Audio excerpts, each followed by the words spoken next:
Assalamualaikum warahmatullahi wabarakatuh. Salam sejahtera bagi kita semuanya. Selamat pagi rekan-rekan mahasiswa sekalian. Berjumpa kembali ya pada pertemuan kali ini, yakni kita memasuki pertemuan untuk pembahasan pesan komunikasi bisnis. Baik, untuk pertemuan kali ini apa saja yang akan kita bahas pada topik pembahasan kita ya hari ini? Itu yang pertama pastinya kita akan memahami terlebih dahulu nih definisi dari komunikasi bisnis ya teman-teman. Apa sih yang dimaksud dengan komunikasi bisnis?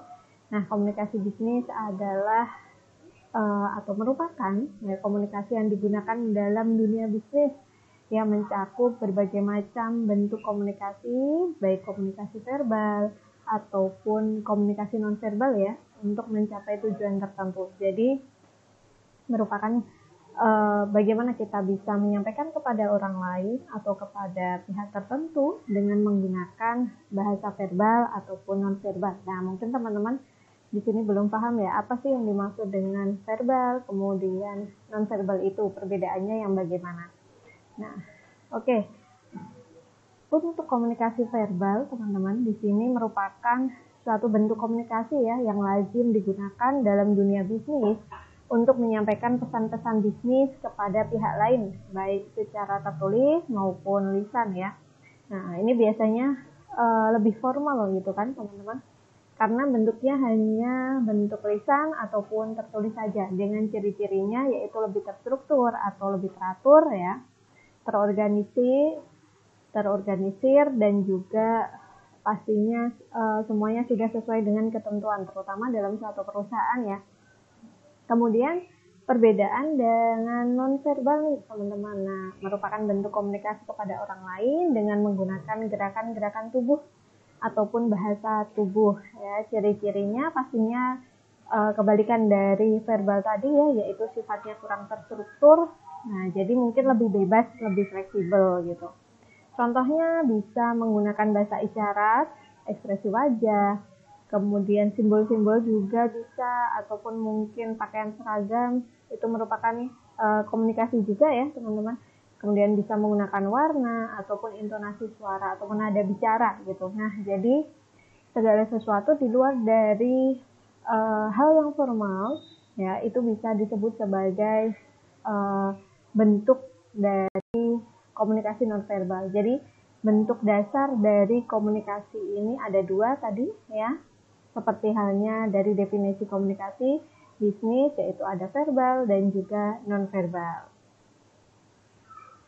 Nah, kemudian dari masuk pada proses komunikasi ya teman-teman. Di sini untuk proses komunikasi itu dari pengirim sampai dengan si penerima itu prosesnya ternyata panjang ya. Dan juga terkadang ada noise atau gangguan gitu ya yang terjadi. Jadi tidak selamanya proses komunikasi itu bisa berjalan dengan lancar. Kembali lagi bagaimana penyampaian dari si pengirim sampai kepada si penerima itu dapat diterima dengan baik, dan juga tentunya pasti harus ada respon atau feedback yang diterima dari si pengirim ini. Itu tandanya bahwasanya komunikasi itu dianggap sukses gitu. Nah, apa saja unsur-unsur dalam proses komunikasi? Kita lihat ya pada gambar di sini ada sumber informasi atau pengirim pastinya, siapa yang akan menyampaikan, kemudian yang kedua pesan, apa yang ingin disampaikan. Ini pesannya merupakan inti pokok ya dari komunikasi itu. Kemudian medianya, nah pastinya kita harus bisa memilih media yang tepat untuk menyampaikan pesan yang akan kita sampaikan kepada si penerima. Nah, kemudian si penerima informasi, jadi ada sender dan juga receiver, ada si pengirim dan juga ada si penerima dari pesan itu. Itulah baru disebut namanya komunikasi. Jika tidak ada si pengirim dan juga tidak ada si penerima, pastinya itu belum bisa dikatakan komunikasi, karena itu peralihan informasi ya teman-teman, atau pesan. Kemudian ada feedback dan juga tentunya ternyata gangguan atau noise itu termasuk pada unsur dalam proses komunikasi yang juga kita perlu minimalisir ya.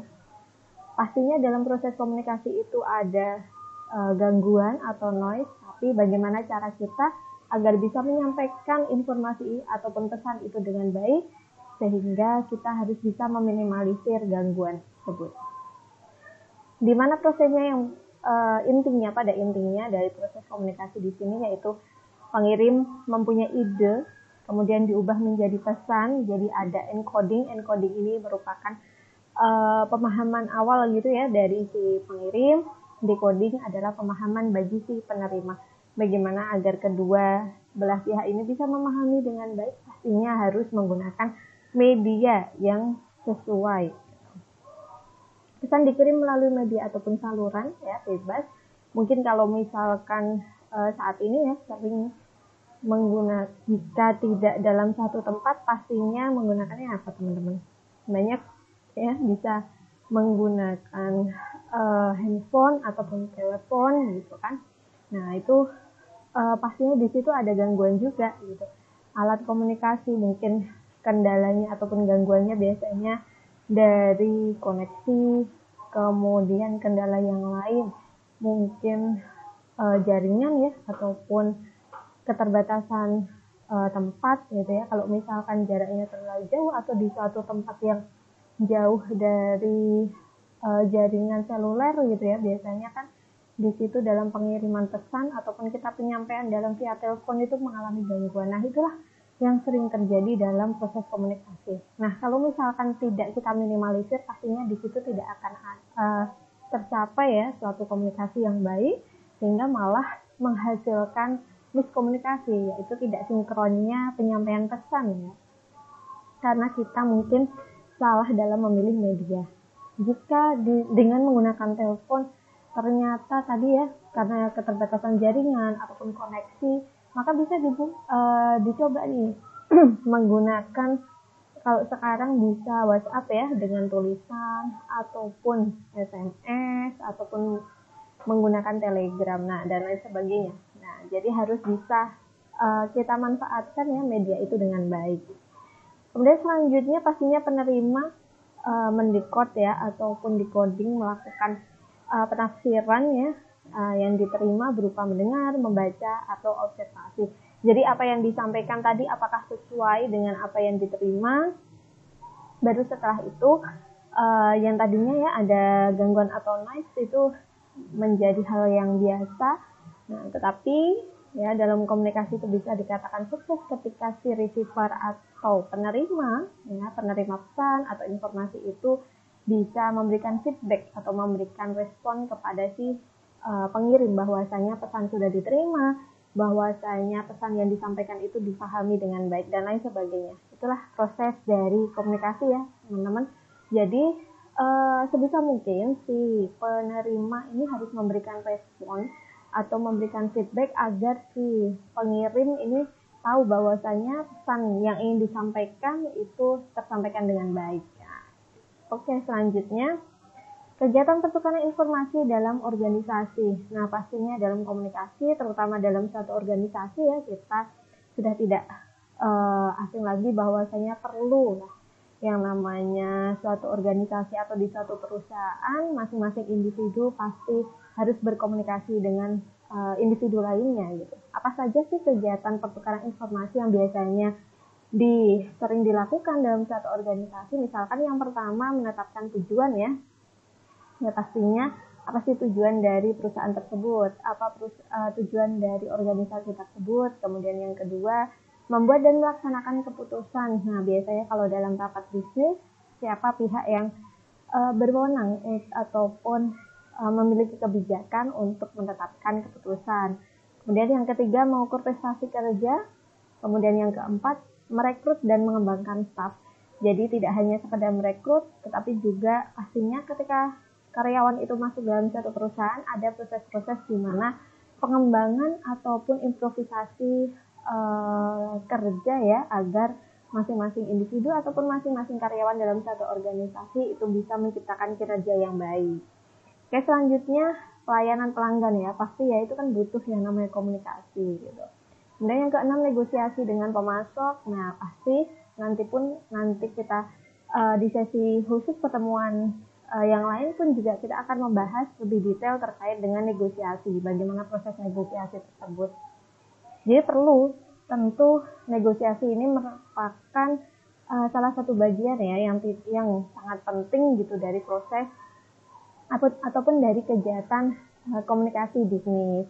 Kemudian selanjutnya contoh yang lain dari kegiatan ini yaitu memproduksi produk dan juga bagaimana berinteraksi dengan peraturan yang ada. Ini adalah teman-teman contoh dari kegiatan pertukaran informasi ataupun kegiatan komunikasi dalam satu organisasi. Dan mungkin banyak kegiatan yang lain juga gitu yang biasa dilakukan oleh suatu organisasi yang memerlukan yang namanya komunikasi antar individu dalam satu organisasi. Selanjutnya kita masuk pada pola komunikasi dalam organisasi. Jadi serangkaian ataupun bagaimana pola berkomunikasi dalam satu organisasi itu biasanya terdiri dari saluran komunikasi formal dan juga non formal ya. Pastinya kalau misalkan formal itu lebih mengarah kepada komunikasi verbal ya teman-teman, yaitu yang pertama komunikasi dari atas ke bawah, kemudian yang kedua dari bawah ke atas, yang ketiga komunikasi horizontal, yang keempat komunikasi diagonal. Nah, sedangkan komunikasi non formal pastinya hanya ada satu saja macamnya. Oke, kita lihat di sini dari bentuk saluran komunikasi formal ya. Yang pertama ada komunikasi dari atas ke bawah. Atas ke bawah pastinya dari pihak yang lebih tinggi kepada pihak yang lebih rendah dalam artian yaitu karyawan ataupun stafnya. Apa sih tujuan dari komunikasi atas ke bawah ini? Yaitu menyampaikan informasi, mengarahkan, mengkoordinasikan, memotivasi, memimpin, dan juga mengendalikan kegiatan di level bawahnya. Nah, jadi bagaimana agar tersampaikan ya informasi itu dari pihak atas dan juga kepada pihak bawahnya secara terstruktur gitu. Jadi para karyawan yang ada di bawah ataupun dari level paling bawah gitu ya harus bisa menerima informasi ataupun hanya dapat menerima pesan ya itu dari manajer ataupun kepala bagian di tingkat bagian masing-masing atau divisi ataupun unit masing-masing gitu.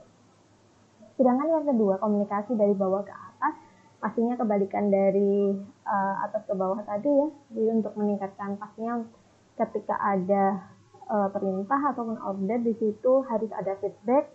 Jadi bagaimana agar tercipta keterlibatan yang baik gitu ya dari para karyawan sehingga kinerjanya pun bisa ternilai gitu ya.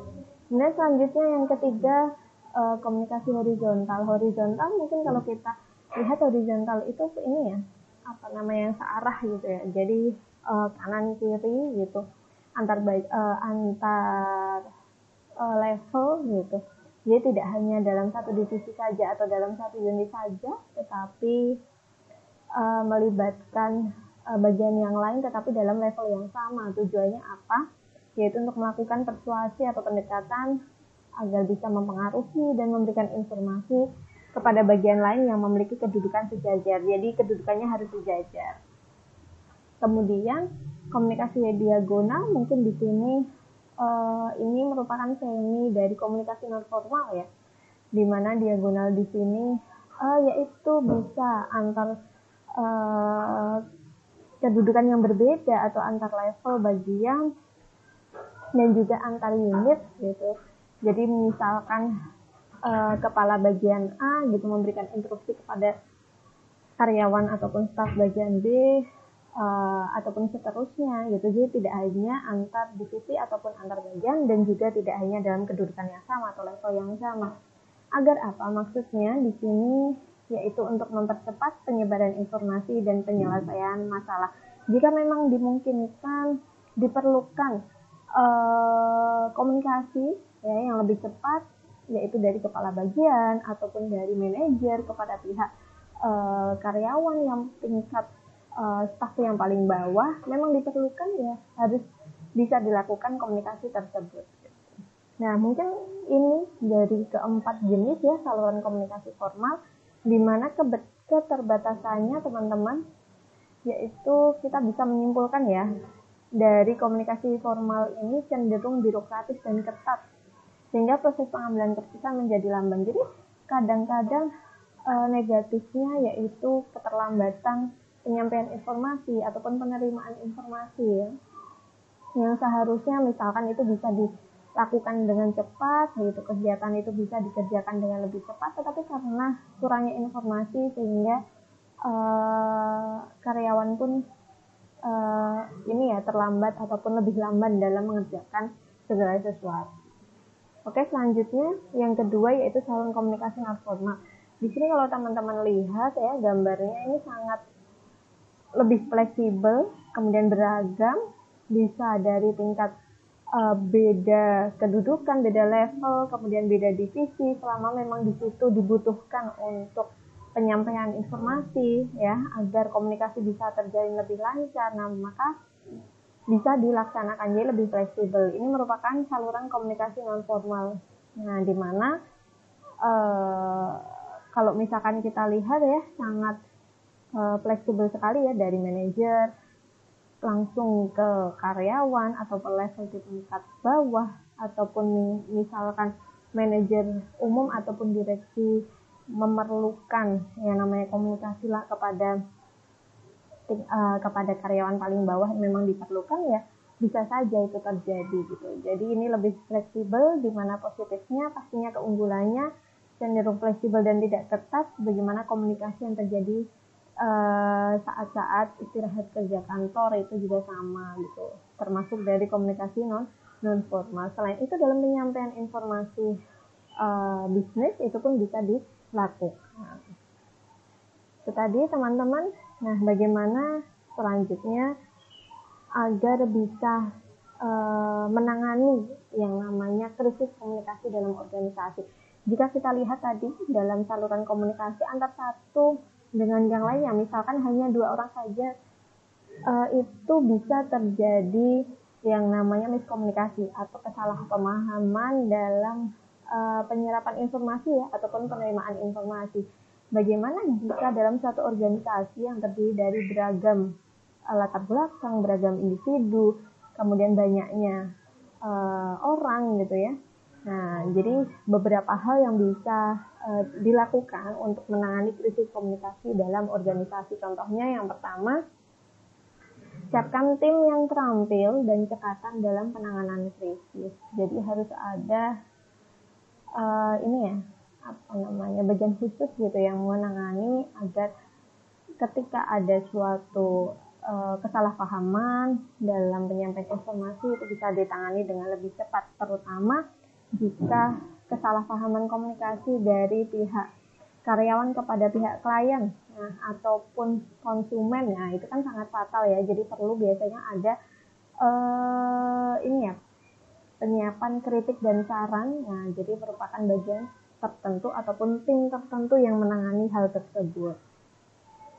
Yang kedua, usahakan agar manajemen puncak segera bertindak pada saat krisis terjadi. Pastinya harus ada follow up dan juga kerjasama yang baik dengan pimpinan. Jadi pimpinan pun juga harus bisa memahami bagaimana agar komunikasi dalam satu organisasi itu bisa berjalan dengan baik.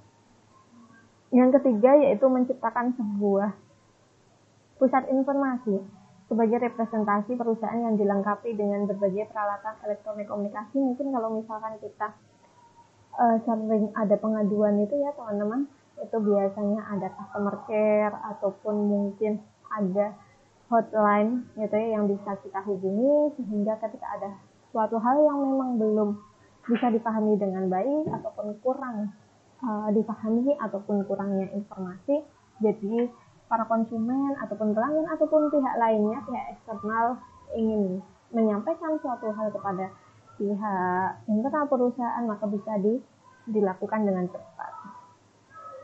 Yang keempat, ceritakan suatu kejadian secara menyeluruh, terbuka dan jujur. Jika memang ada yang salah, segera mohon maaf. Pastinya ini harus perlu yang namanya kesadaran dari masing-masing individu, baik itu internal ataupun eksternal, baik itu komunikasi yang dilakukan antar internal perusahaan ataupun pihak internal kepada pihak eksternal, begitupun sebaliknya. Kemudian yang terakhir, tunjukkan keseriusan perusahaan bukan saja dalam pernyataan tetapi juga dalam tindakan nyata. Jadi biasanya kalau misalkan ada keluhan ya dari konsumen ataupun klien, terutama pihak eksternal, entah itu investor dan lain sebagainya, maka butuh yang namanya penanganan yang lebih dini, penanganan yang lebih cepat. Itu menjadi nilai plus ataupun merupakan penanganan ataupun etika komunikasi yang lebih baik dari pihak perusahaan ataupun organisasi tentang bagaimana menyikapi kesalahpahaman dalam komunikasi kepada pihak eksternal. Mungkin itu ya teman-teman yang bisa saya sampaikan pada pertemuan kali ini, yaitu kita membahas tentang pesan komunikasi bisnis dari definisi awal komunikasi bisnis hingga bagaimana kita bisa menangani kesalahpahaman ya atau krisis dalam komunikasi, terutama dalam satu organisasi atau perusahaan. Mungkin ini yang bisa saya sampaikan. Dari saya cukup sekian. Wassalamualaikum warahmatullahi wabarakatuh.